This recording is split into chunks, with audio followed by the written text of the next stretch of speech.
name is Sarah. I'm part of the Rutgers Landscape Architecture class that just recently went to St. Croix, and we're going to be working this semester on helping to design the Salt River Bay area that's part of the National Park Service. And I just wanted to talk to you a little bit about a project we just finished. When we got back from St. Croix, we went through 2 different projects, one of which was compiling a booklet about St. Croix and what we did on the trip and what we learned. And then the second one was about mapping different aspects of St. Croix, both in the physical sense of what St. Croix physically is and also in some social aspects. And so when we looked at the maps, we found that there was kind of a difference in a sense of what St. Croix was from those maps and from the first project. And we realized that our maps had kind of lost the vibrancy that St. Croix is. And so our professor assigned us a task where we had to take this idea of a map showing something and also show something a little bit deeper than what typical maps show. And so it was supposed to be a very creative and artistic process. And so in my map, I thought when I went to St. Croix there were a lot of things that struck me that I wouldn't have been struck with it if I had just looked at a photo or a map, and I wanted to show things that you wouldn't necessarily get looking at your typical map. And so for me, one of the things that struck me in the physical sense was the topography of St. Croix and just how big a lot of the hills are and how steep they are. And so I modeled that using paper mache to kind of show just this drastic landscape.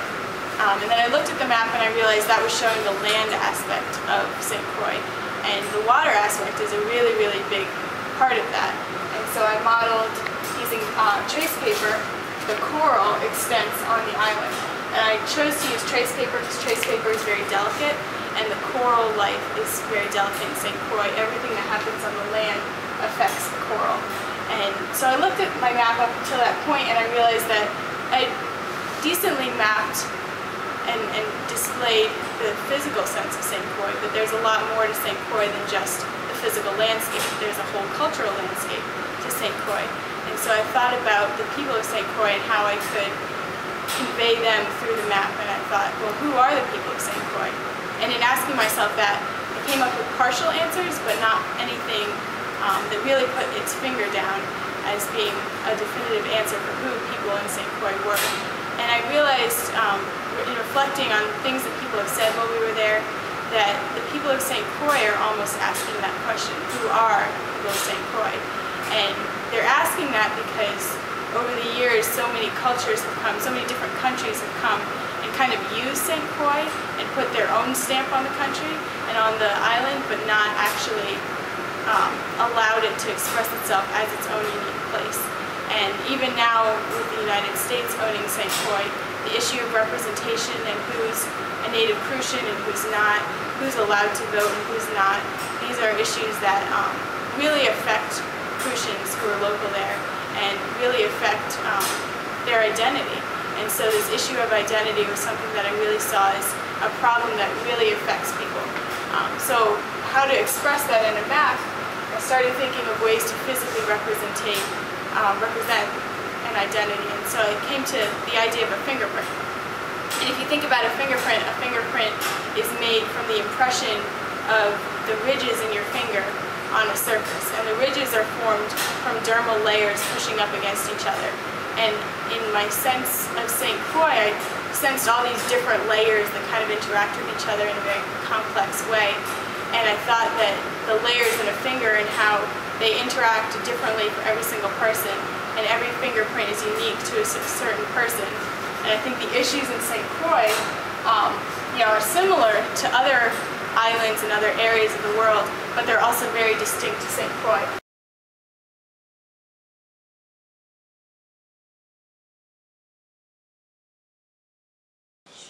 Should hog the whole area. I thought Maroon Ridge left. Oh well. It left the most impression on me because we were really in the landscape there, and just this sense of the fact that like other people have walked here before me and they were in a totally different kind of a lifestyle, and they had a totally different mindset from me, where I was just kind of enjoying the landscape. The landscape for them was like literally saving their lives, and they were in this really desperate situation. So for me, that was probably the most powerful sense of place that I got from St. Croix. Like descending down onto the coast, and then like right up in here, and then down to the coast was like totally what it was for me when it became a place. And why? Because you really felt like it wasn't just this trail that people do, but it was something real that the slaves had to do at some point, and really not just for doing it just to do it, but because they were doing it for their lives. I'm supposed to pick where I really got my sense of place, is that it? Mm-hmm. Yes. Alright, so I'm gonna say the airport when we were leaving. Where's the airport? Right here? Yeah. So when we were leaving, just thinking about everything and remembering what I saw and trying to put it all together in my head, especially that plane ride. When we leave the island and you're looking down and you're just, everything is just rushing through my head at once, trying to remember like everything that I saw, everything that I heard, and everything I smelled, tasted, experienced, like all these emotions and all these sensories just coming together, and that's where I got my sense of place in St. Croix. For me, my sense of place, I would say, would be Point Udall. Just out there, like I thought that that is there, right? Just like the scenery that was out there, it was just completely undisturbed. There was no buildings or houses, dream houses out on the cliffs and everything. And Salt Benson and I hiked down to like the edge there, just watching the water break up like 40 feet in the air, and I just thought it was pretty intense. You gotta get your hands dirty too. I'm gonna do this because it needs to be represented. It's not my favorite. Maroon Ridge was my favorite because it was the scariest. But the canoe ride in the bay put my body in that bay like a Taino Indian, and I got to be in the middle of the site, but mobile, and that was great. And I think it's similar to Maroon Ridge in the sense that every time it was my body in the landscape where I really felt the physicality of myself and the landscape was where the experience was the most powerful. I'm actually going to go pretty close to that site. I'm going to go to the Columbus Landing site here, which is... That's where you hung out with your buddy. That's exactly right. And that's what, that's where I met actually Keith and Wayne, and I kind of felt like I was introduced to their house outside their house, the way they had their campsite there and everything was set up.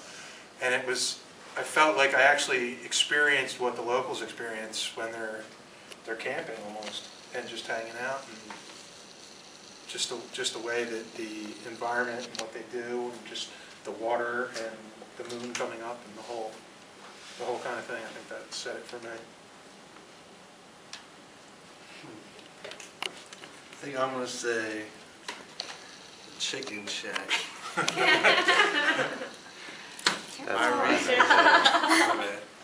have a heavy hand. Probably because I relate to the sense of place more with present day things than I do with the history of the place. When I'm in a situation where I can hear people talking and listening to conversations, their day-to-day lives, I kind of get a feeling for what this place is actually like, and they don't talk about the landscape, you know, they're not talking about the history, they're talking about their jobs, they're talking about their wives, their kids, and their broken down car or something like that, and how maybe they don't even care about it, and that they're just happy to have a beer on lunch. And another thing is because you get to taste the actual food from the island, from locals, and I think that is really important. So that's how I get my sense of place. I keep switching between a bunch of places, but I think that my biggest sense of place, I'm going to use 3 fingers, but I've been to like many Caribbean islands, and this one was the first one where it like looked completely different than every other one I've been on. And I think I got the biggest sense was when we walked from the inn up to the visitor center, and after I got up the hill and looked around, I was like, I've never seen topography like this. I've never seen like the movements in each hill. And I think that's where I realized I was in some place I've never been before. Nice. There we go. The place where where I felt the biggest sense of place was the Arawak Hotel. Jennifer was truly hospitable to us, and gave us so much shelter, and I didn't feel like homesick at all. I didn't feel like I actually went anywhere. So Felt like home. yeah, it felt like home. I'm going to have to go ahead and agree with Steve on this one, actually. Mostly because, not that the history of the site isn't important, it certainly is, but thinking about designing for present day and what we experienced at the Chicken Shack with this present day community, which is exactly what it was. It was this total community feeling that you were overwhelmed with, which I thought was very cool to just sit there, just sit back and observe people and this kind of interaction between them, who they were. There was tons of people there. There were young kids, old people. Joel from the MPS was there. It was like a meeting place. So I thought it was a really important spot that we visited, just to get a sense of all the people of St. Croix kind of at one time. I'm going to have to go with Haney, but unlike Haney, mine was more on the arrival, because just the whole plane ride in, getting that whole void of the ocean, and I've never even been to the Caribbean, and then you see this topography and these mountains coming out, and it's exciting. And then you get to the airport, and everyone drives on the left side of the road in a taxi. It all just kind of hit me at once, so I'm just going to put it there. I'm going to go with the organic farm. I think it's over here. Not because it was my favorite experience, but it kind of put St. Croix on the map for me as far as global issues. It's just this tiny little island you can barely even see on the whole world scale, but it has the same issues and it relates to other sites, so it just kind of put it into perspective for me. Plus you just had a bugbear. Yeah. I'm gonna go with, I think, Point Udall too. Torn between Chicken Shack and Point Udall. Because like what Nick said, I don't know, it's kind of like you just got out there. Like we went all the way down to the easternmost point of the United States, and it was like you were completely surrounded by landscape. You're like in this crevice, and like the water was right there, and it just kind of seemed surreal. Like I've been to one other Caribbean island, and like when I was going to St. Croix, I was expecting something completely different, and when I got there, I was kind of taken back with what it was, because I was not expecting that at all. I guess I didn't do my picture research before I went. I didn't really look at much of what the island was, like pictures and stuff. Like the books told one story, but I think if I looked at pictures, even though I still wouldn't have gotten the sense that we got on our trip, because we didn't go as tourists. We went as researchers and, like, I guess as a job kind of, so. Did you also sense when you were down there at the ocean level the immensity of the ocean? Yeah, Did you like get a how sense of powerful. how far out in it you were?